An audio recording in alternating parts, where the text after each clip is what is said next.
Today's Bible verse comes from 2 Corinthians chapter 5 verse 21, King James Version. For he hath made him to be sin for us, who knew no sin, that we might be made the righteousness of God in him.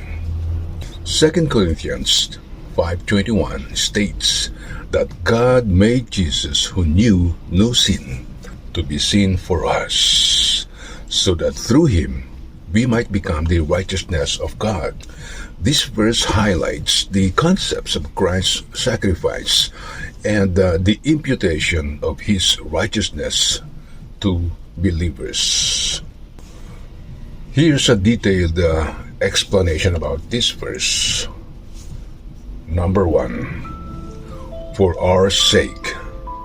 He made him to be sin who knew no sin. This emphasizes that God's action was motivated by love and a desire to reconcile humanity to himself. He made him to be sin. God appointed Jesus to be the representative of sin and sinners, bearing the penalty of our sins. Who knew no sin. Jesus, though fully God, lived a sinless life, making his sacrifice all the more profound. Number 2, so that in him we might become the righteousness of God.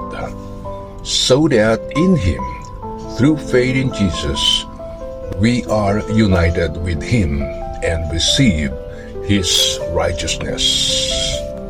We might become the righteousness of God. This means that God views believers as righteous, not because of their own merits, but because of Christ's sacrifice. God's righteousness. This refers to God's own character, his holiness and justice, which is now imputed to those who believe in Jesus. Amen.